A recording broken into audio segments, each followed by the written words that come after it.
小慧啊，間唔時咧搭車入屯門啦，由呢個青山公路望落去，有冇留意啦？零零舍舍有棟物業喺汀九橋底啊？都有啊。咁最頂嗰層咧，同條橋咧黐到好埋嗰棟啊嘛。咁即係好想知咧，住喺裏邊咧有咩感受喎？咁依家有機會啦。咁因為咧新地放棄將呢個項目啦拆售，改做服務式住宅做長線收租。原來2月起咧已經開始招租，下個月1號咧就正式開業。我哋拍攝咗2個示範單位，一於2個都睇。呢個係精品套房嘅3房單位啦，咁尺數嚟講為1310尺，咁就係一個3房嘅設計啦。咁單位特色嚟講咧，我哋有個雙露台啦，咁景觀嚟講就會望到南北河海峽啊、汀九灣啊，咁另外亦都有雙橋景啦，咁見到汀九橋啊、青馬橋咁樣嘅。咁遠望亦都可以望到荃灣啊、葵青區嘅一帶，咁其實景觀好開揚。就喺呢度由汀九村一直掃過去，望到嘅南巴勒海峽，配合埋雙橋景緻，成為呢個服務式住宅嘅最大賣點。透過直落到底嘅大玻璃窗，加埋左右嘅雙露台，將景觀引入室內，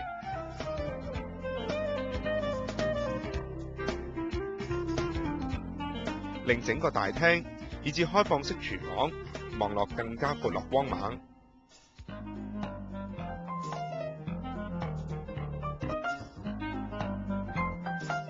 經過短走廊入到3間房，都同外面景觀扯上關係，特別係主人房。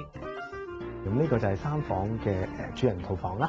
咁出現嚟講會有個露台啦，咁同客廳嗰個係雙風嘅，咁亦都可以望到南北海峽嘅海景啊、葵青區嘅海景啦。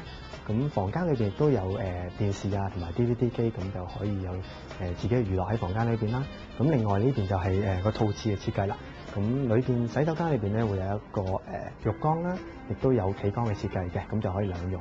咁特別嘅設計咧，就我哋會有個天窗嘅設計，就可以望到天上嘅星星啦。咁同埋可以外望到有個落地嘅玻璃喺個浴缸側邊啦，就可以望到出面嘅海景嘅。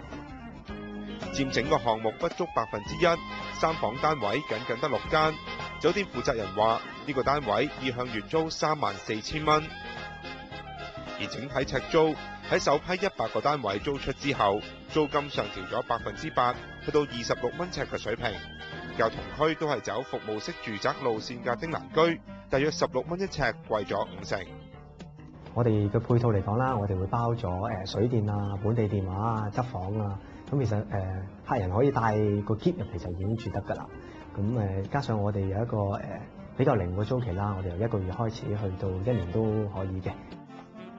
呢家暫時維持原價，再加推100個單位。佢話6月1號正式開業之後，公司會視乎反應，再決定加唔加上去。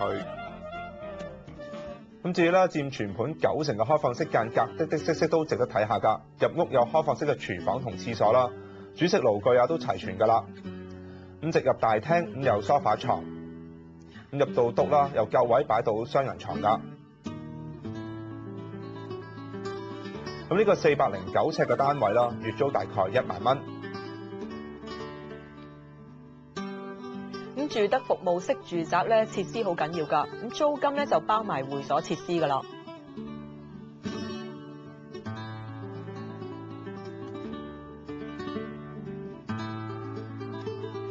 咁仲有村巴服務啦，可以接駁去荃灣地鐵站、西鐵站同埋尖沙咀、青衣等等㗎。咁帝景酒店啦，屬於服務式住宅，房間數目啦由早年300幾間，咁大幅增加到691間，令政府質疑過啦，發展商有拆售嘅目的。因為咧，政府批出服務式住宅咧，原意係冇諗過發展商會賣散㗎。咁前年咧傳過話咧，最新單位咧就要150萬一間，不過咧最終新地咧就改長線收租。咁始終睇好個區前景啦。新地喺汀九一帶有發展嘅紅圖。咁除咗帝景酒店之外，汀九以西就仲有一個項目，最近獲城規會批准起21座低密度嘅洋房。舊年有高價投到青龍頭地皮，呢家咧都開始動工。